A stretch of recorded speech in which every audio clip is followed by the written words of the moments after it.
இன்னைக்கு நம்மள பல பேர் ஒரு சின்ன டவுன்ஃபால் ஆனால் கூட ஈஸியாக கிவ் அப் பண்ணிடுறோம்.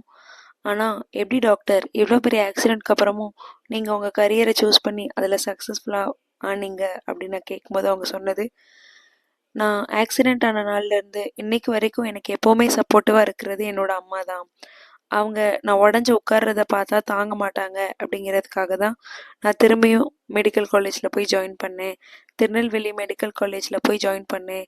ஸ்கூல் டேஸில் சக்ஸஸ் மட்டுமே பார்த்தேன். எனக்கு காலேஜ் டேஸில் நிறைய ஃபெயிலியர்ஸும் வந்தது. நான் நிறையா அரியர்ஸ் போட்டேன். அதை கிளியர் பண்ண கொஞ்சம் டைம் ஆச்சு. அதுக்கப்புறம் நீட் பிஜி எக்ஸாமுக்கு ட்ரை பண்ணேன். அதை என்னால் கிளியர் பண்ண முடியல. அதுக்கப்புறம் தான் மெடிக்கல் ரெக்ரூட்மெண்ட் போர்டு எக்ஸாம் எழுதி அதில் பாஸ் பண்ணி வடகரை கீழ்ப்படுகையில் வந்து நான் போஸ்டிங் கிடச்சிது. என் ஹஸ்பண்டோட ஃபேமிலி பண்புலியில் செட்டில் ஆயிருக்கிறதுனால நான் வடகரை சூஸ் பண்ணி இங்கே ஜாயின் பண்ணேன். எனக்கு கீழப்பவூரில் போஸ்டிங் கிடைச்சும் நான் வடகரையை சூஸ் பண்ணி இங்கே ஜாயின் பண்ணேன். என் ஹஸ்பண்டோட ஃபேமிலியும் என் அம்மா என்னை எப்படி பார்த்துக்கிட்டாங்களோ அதே மாதிரி நல்லபடியாக பார்த்துக்கிறாங்க.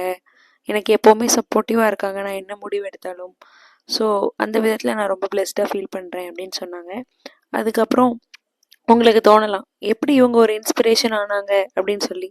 நம்ம ஸ்டூடெண்ட்ஸ் பல பேர் சின்ன ஃபெயிலியர்ஸை பார்த்தாலும் ஈஸியாக கிவ் அப் பண்ணிவிட்டு அவ்வளோதான் அப்படின்னு நினைக்கும்போது எவ்வளோ பெரிய வலிகளையும் வேதனையும் தாண்டி ஒரு சாதனையாளராக இன்றைக்கி அவங்க மாறியிருக்காங்க அப்படின்னு உங்களுக்கு தெரியப்படுத்தும் போது உங்களில் பல பேருக்கு அவங்க வந்து நம்மளால் முடியாதுன்னு எதுவுமே இல்லை, நம்ம சக்ஸஸ்ஃபுல்லாக நம்மளுக்கு முடிஞ்சதை ட்ரை பண்ணால் நம்மளால் சாதிக்க முடியும்னு நம்புவீங்கன்னு சொல்லிட்டு தான் நான் இதை ஷேர் பண்ணேன்.